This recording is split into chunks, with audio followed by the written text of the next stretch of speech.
नमस्कार, मैं हूँ भावना शर्मा और आप सब देख रहे हैं अपना फेवरेट चैनल भावना शर्मा। कहिए कैसे हैं आप। आज हम बात करेंगे धनतेरस की। जी हाँ, धनतेरस के दिन बहुत सारी चीज़ें खरीदी जाती हैं जो कि धन को आकर्षित करती हैं, यानी कि धन को अपने घर में लाने के लिए ऐसी कौन कौन सी चीज़ें जिनको खरीदना चाहिए और कौन सी चीज़ें ऐसी हैं जिनको नहीं खरीदना चाहिए, जिनसे घर में दरिद्रता आती है। तो आज मैं इन सभी बातों के ऊपर प्रकाश डालने वाली हूँ। अगर अभी तक आपने मेरा चैनल सब्सक्राइब नहीं किया तो फटाफट सब्सक्राइब कर लीजिए। चलिए शुरू करते हैं आज की वीडियो। धनतेरस पे आपने देखा होगा बहुत से लोग इतनी सारी सोने चांदी की खरीदारी करते हैं। कुछ लोगों के बजट में होता है सोना चांदी, कुछ लोगों के बजट में नहीं होता है सोना चांदी। वो सोना चांदी को इतना नहीं खरीद सकते हैं। तो वो ऐसी कौन सी चीज़ खरीद सकते हैं जिससे उनका बजट भी ना बिगड़े और जो वो चाहते हैं वैसा कुछ हो जाए। तो इसमें सबसे पहले जो लक्ष्मी जी को माना जाता है, क्योंकि जो चांदी होती है वो लक्ष्मी जी को वाहक माना जाता है, यानी कि उससे चांदी से लक्ष्मी जी आकर्षित होती हैं और वो उधर जाती हैं। ऐसे ही सोने का माना जाता है। अगर आप सोना चांदी नहीं खरीद पा रहे हैं तो आप झाड़ू भी एक लेके आ सकते हैं, या तो फूल झाड़ू लेकर आए या फिर आप नारियल वाली झाड़ू जो बोली जाती है, यानी सीख वाली झाड़ू बोली जाती है। तो उसमें से आप दोनों में से कोई सी भी एक झाड़ू लेकर आना। एक बात और मैं बताना चाहूँगी कि जब भी हम झाड़ू खरीदते हैं तो वो हमेशा विषम संख्या में खरीदनी चाहिए, ना कि सम संख्या में। यानी कि 2 झाड़ू नहीं लानी चाहिए, या तो आप 1 लाइए, 3 लाइए या 5 लाइए। विषम संख्या में ही खरीदनी चाहिए, ठीक है। अगर आपके यहाँ ज़्यादा झाड़ू ज़रूरत पड़ती है या फिर स्टोरेज आपकी ज़्यादा हैं, अलग अलग जगह आपको रखनी है, तो आप एक दिन ही ना लाएं। यानी कि अगर आप अलग अलग दिन भी लेकर आएंगे तो भी काम करेगा, लेकिन एक टाइम पर आप 1 झाड़ू या फिर 3 झाड़ू या फिर आप 5-7 झाड़ू लेकर आ सकते हैं, ठीक है।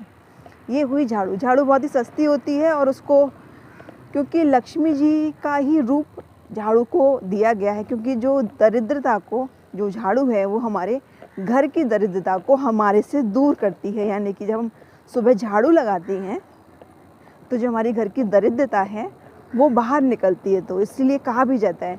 और आपको अगर आपके घर में अगर होता हो, जो दिवाली वाली दिन होता है, छोटी दिवाली वाले दिन और बड़ी दिवाली वाले दिन, रात को झाड़ू जो लगाई जाती है, रात को नहीं सॉरी शाम को झाड़ू लगती है। और जब सुबह दिवाली, बड़ी दिवाली की सुबह जब दिवाली हो जाती है, यानी कि नेक्स्ट डे, दिवाली के नेक्स्ट डे जब झाड़ू लगाई जाती है तो कहा जाता है निकल दरिद्र आई लक्ष्मी। ये बोलते हुए जाते हैं और थाली भी बजाते हैं। कुछ घरों में झाड़ू भी लगाई जाती है। तो अपनी अपनी जगह की अलग अलग प्रांत की अलग अलग प्रथा है, लेकिन झाड़ू को बहुत ही शुभ माना जाता है और आप झाड़ू ज़रूर खरीदें, ठीक है। और आप ला सकते हैं चावल। चावल को भी माँ लक्ष्मी जी का ही वाहक माना जाता है। घर की में सुख समृद्धि आती है चावल खरीदने से। तो उस दिन अगर आप खरीदना चाहते हैं तो आप चावल ले सकते हैं। पीतल का कोई बर्तन, अगर आप सोच रहे हैं कि कोई स्टील का लें तो स्टील का ना लेकर अगर आप पीतल का कोई बर्तन लेते हैं तो वो बहुत ही अच्छा होता है। क्योंकि जब समुद्र मंथन हुआ था तो उसमें जो अलग अलग चीज़ें निकली थी, श्री मणि रंभा वारुणी अमीय शंख गजराज धन धनुवेंतर धेनुधय कल्पद्रुम विश्वास, ये सारी चीज़ें जो हैं उसमें से निकली थी समुद्र मंथन में से। तो समुद्र मंथन में से जो धन्वंतर जो बोला जाता है, जो धन्वंतरी जो बोला जाता है, वो जो निकाली गई थी वो किस में से निकाली गई थी? वो जब समुद्र मंथन में से, समुद्र में से जब प्रकट हुई थी तो अपने एक हाथ में वो कलश लिए हुए थी और उस कलश में अमृत भरा हुआ था। और भी उनके हाथ थे, और लेकिन जो बीच वाला हाथ था जिसमें वो अपने हाथ में कलश लिए हुए थी, वो जो कलश था वो था पीतल का कलश। तो आप एक पीतल का कलश लेके आ सकते हैं, या फिर कोई और भी आइटम जो आपके घर में यूज़ हो सके। ध्यान रखिएगा, जो चीज़ यूज़ करते हैं आप केवल वही चीज़ लाइएगा। एक धनिया को भी बहुत ही शुभ माना जाता है, आप धनिया भी खरीद सकते हैं, यानी कि सूखा धनिया। उस दिन धनिया आप लेकर आएँ घर में, पूजा की सामग्री में आप उसको चढ़ाएँ और उसके बाद उसको धनिया जो आप पूजा की सामग्री में चढ़ाया हुआ है उसको आप लें और एक अपने गमले में या किसी पौधे में आप उसको डाल दें।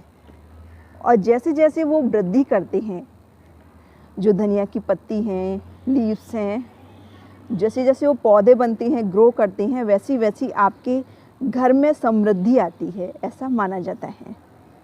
तो आप एक ये चीज़ ला सकते हैं और ला सकते हैं आप कौड़ी, और जो छोटी छोटी कौड़ी होती हैं, वैसे काली कौड़ी अगर मिल जाए तो बहुत ही शुभ होती हैं, लेकिन वो कम ही मिल पाती हैं। बड़ी कौड़ी होती हैं, काले रंग की जो होती हैं जो कौड़ी, वो बड़ी होती हैं। और गोमती चक्र, वो भी काफ़ी शुभता के प्रतीक होते हैं, क्योंकि वो हमारे स्वास्थ्य को दर्शाते हैं। हमारे घर में जो कभी बीमारी वगैरह जो बढ़ती हैं, तो अगर आपके घर में ऐसी चीज़ें हैं तो आप गोमती चक्र लेकर आ सकते हैं। 11, 7, 21 जैसे भी आपकी इच्छा हो वो लेकर आइए, उनको पूजा में रखिए। और पूजा के बाद नेक्स्ट डे जब आप वहाँ से सारा सामान हटाते हैं, यानी कि वो चीज़ें बढ़ाते बोलते हैं, उनको कभी हटाते हैं ये वर्ड यूज़ नहीं किया जाता है। मैंने आपको बताना था इसलिए मैंने यूज़ किया। तो जब आप जो आपकी पूजा की आप चौकी लगाते हैं, जब उसको बढ़ाते हैं, तो वो उसके बाद आप उन गोमती चक्रों को अपने किसी भगवान जी के आले में रख सकते हैं, या फिर आप उनको जो आपके लॉकर है या फिर जहाँ पर आप पैसा रखते हैं वहाँ आप उनको रख सकते हैं। तो ये सारी चीज़ें जो हैं वो घर में शुभता लाते हैं, और इनको आप रख कर घर में सुख समृद्धि लग सकते हैं।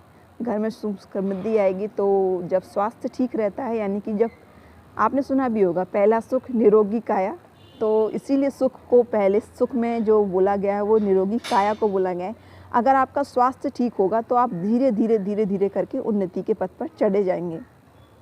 लेकिन आपके पास सब कुछ है और स्वास्थ्य ही आपका ठीक नहीं रहता, तो जो भी है आप जितना भी कमाएंगे, जितना भी आप आगे बढ़ने की कोशिश करेंगे, धीरे धीरे वो आप डाउन में जाओगे। तो इसीलिए कहा गया है सुख समृद्धि के लिए आपको गोमती चक्रों को लेना शुभ रहता है। कौड़ियों को भी यही सेम यूज़ है, उनको भी खरीदिए और उनको भी अपने गले में रखिए, वो धन को आकर्षित करती हैं। माता लक्ष्मी को कौड़ियाँ पसंद हैं, क्योंकि जो पहले जो हमारे यहाँ जैसे आज सिक्के चलते हैं, पहले कौड़ियाँ ही चलती थी। कौड़ी की एक कहानी मैंने डाली भी है, अगर आपने अभी तक वो कहानी नहीं देखी है तो आप देख सकते हैं, उसको सर्च करना होगा आपको। मैं फिर मिलूँगी नेक्स्ट वीडियो में, तब तक के लिए नमस्कार।